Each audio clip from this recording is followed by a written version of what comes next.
ठीक। और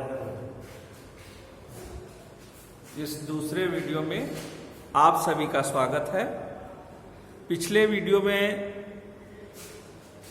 में मैंने आपको पूर्णांक तक बताया था, उसके आगे वहां पर छोड़ दिया था। अब यही पूर्णांक से फिर शुरू करते हैं पूर्णांक संख्याओं से। तो पूर्णांक संख्याएं, इसके 3 भाग हैं पूर्णांक संख्याओं के: धन पूर्णांक, शून्य और ऋण पूर्णांक। धन पूर्णांक में जैसा आप जानते हैं, धन पूर्णांक में आता है आपका 1, 2, 3 ऐसे लेकर अनंत तक। शून्य आप जानते हैं। और ऋण पूर्णांक में आता है अनंत से लेकर -3, -2, -1। ये अब धन पूर्णांक और शून्य को मिलाकर, धन पूर्णांक और शून्य को मिलाकर पूर्ण संख्या बनती है। पूर्ण संख्या होती है 0, 1, 2, 3 ऐसे आप अनंत तक चलते हैं। तो धन पूर्णांक और शून्य को मिलाकर पूर्ण संख्या बनती है। अब पूर्ण संख्या, अगर आप कहिए पूर्ण संख्या, तो पूर्ण संख्या में एक शून्य होता है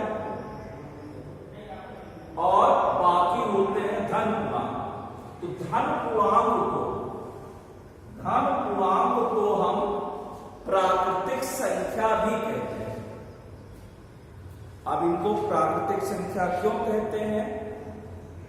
क्योंकि जब इन संख्याओं की खोज की गई, तब हम गणना करने के लिए किसी वस्तु की, जैसे कोई वस्तु 1 होगी, 2 होगी, 3 होगी, 4 होगी, 25 होगी, और तो गणना करने के लिए जिन संख्याओं का प्रयोग करते थे उनको प्राकृतिक संख्या कहा गया। उस समय कुछ नहीं है, उसको व्यक्त करने के लिए आपके पास कोई संख्या नहीं थी। बाद में शून्य की खोज की गई और कुछ नहीं को हमने शून्य कह दिया। तो शून्य को मिलाकर 1, 2, 3 धनात्मक संख्याएं ये पूर्ण संख्या हो गई। हमने प्राकृतिक संख्या की खोज की, 1, 2, 3, 4 से लेकर एक प्राकृतिक संख्याओं की खोज की 1, 2, 3, 4 इस तरीके से अनंत। और ये प्राकृतिक संख्या वो संख्याएं थी जो प्रकृति में किसी वस्तुओं को गिनने के प्रयोग में लाई जाती थी। लेकिन उस समय कुछ नहीं को व्यक्त करने, कुछ नहीं है इसे व्यक्त करने के लिए कोई संख्या नहीं थी। फिर शून्य की खोज हुई और शून्य को मिलाकर सारी संख्या, ये सारी संख्या मिला के पूर्ण संख्या बनी। तो पूर्ण संख्या हो गई 0, 1, 2, 3। अब प्राकृतिक संख्याएं 2 प्रकार की होती हैं, भाज्य और अभाज्य। प्राकृतिक संख्याएं 2 प्रकार की हैं, भाज्य और अभाज्य। तो अभाज्य संख्या क्या है? अभाज्य संख्या ऐसी संख्या जिसके केवल 2 गुणनखंड हो। ऐसी संख्या जैसे 2 बराबर 2 गुणे 1, 3 बराबर 3 गुणे 1, 4 बराबर 1 गुणे 2 गुणे 2, 5 बराबर 1 गुणे 5, 1 बराबर 1।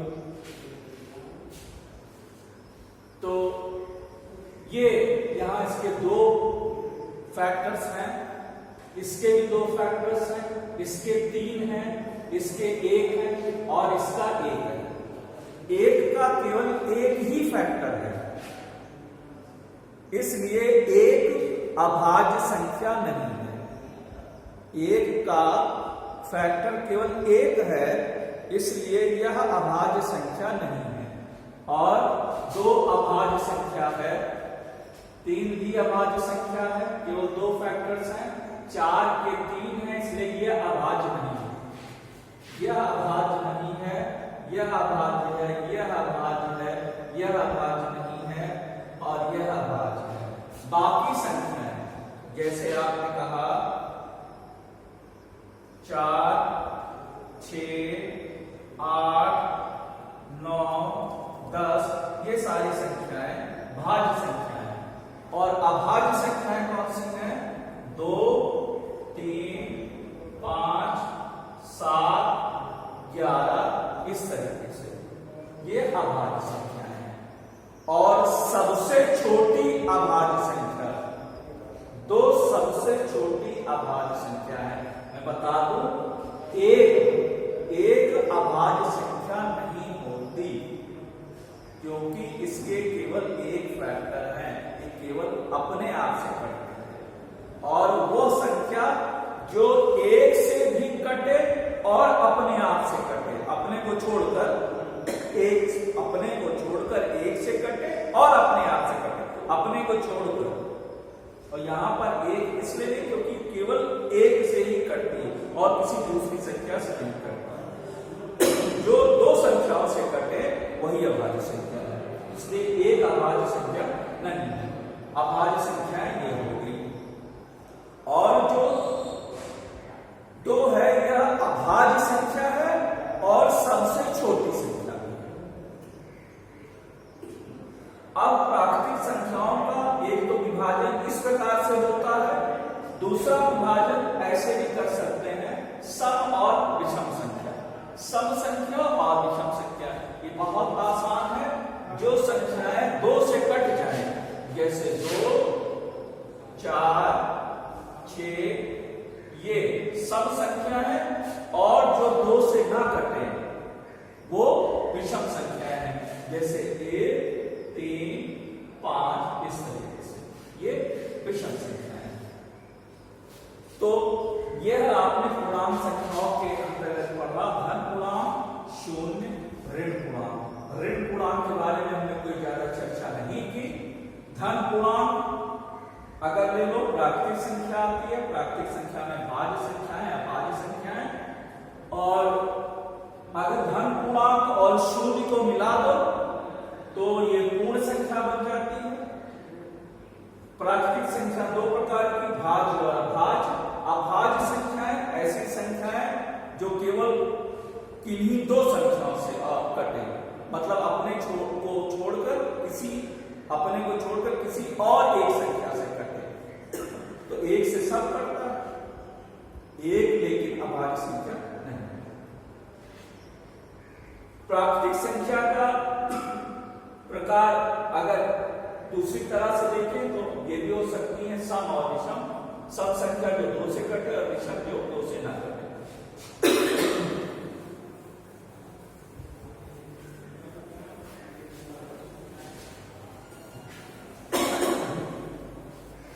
अब हमने परिमेय संख्याओं के 2 प्रकार पढ़े। परिमेय संख्याओं के 2 प्रकार पढ़े। एक था पूर्णांक संख्या और दूसरा था भिन्नात्मक संख्या।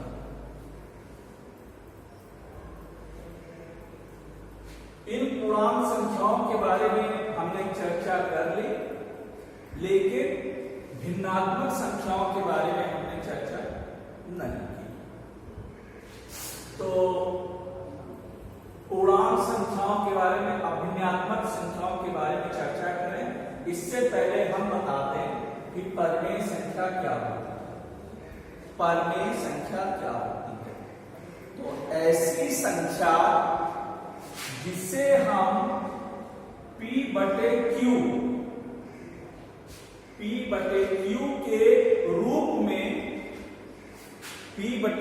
के रूप में लिख सकें, जहां पर P एक पूर्णांक है और Q भी एक पूर्णांक है, लेकिन Q शून्य नहीं है तथा P और Q सह अभाज्य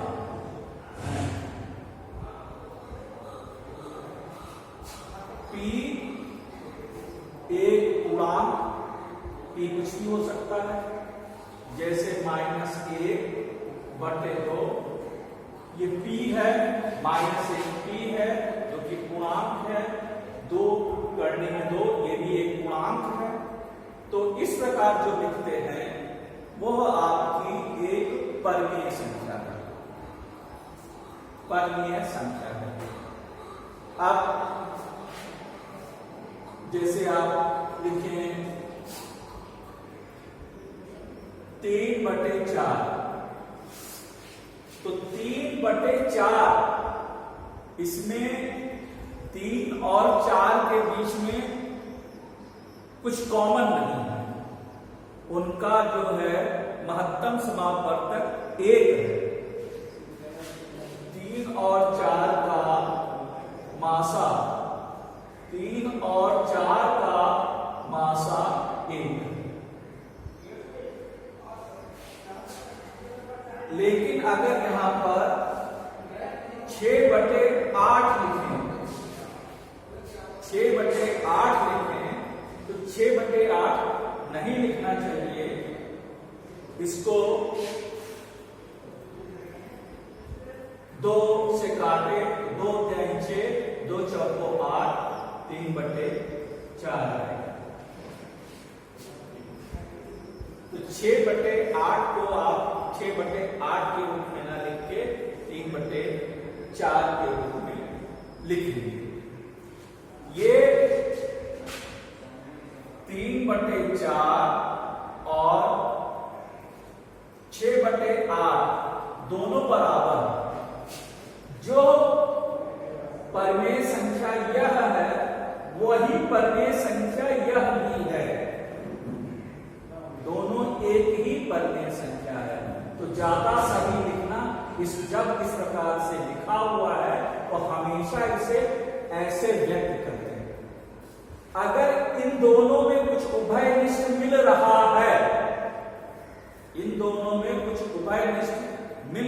है, तो आप उस उभयनिष्ठ संख्या से दोनों को भाग दे दें। जैसे 6 और 8 में 2 उभयनिष्ठ मिल रहा है तो दोनों को 2 से भाग दें तो 3/4।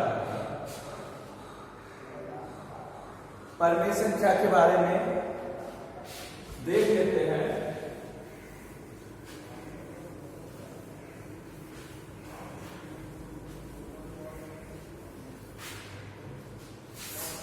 जैसे 6/24, 6 एक पूर्णांक है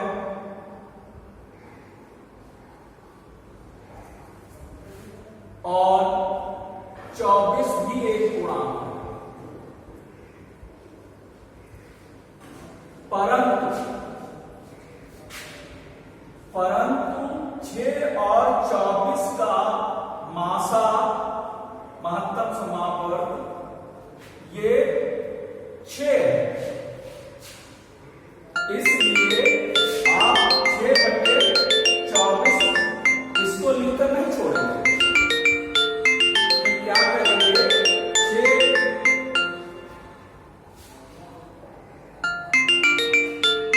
6 और 24 का जो महत्तम समापवर्तक है उससे दोनों को भाग देंगे।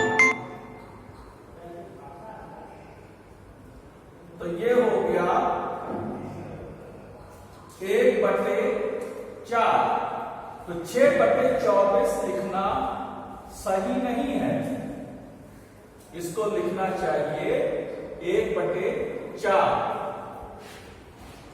6/24 और 1/4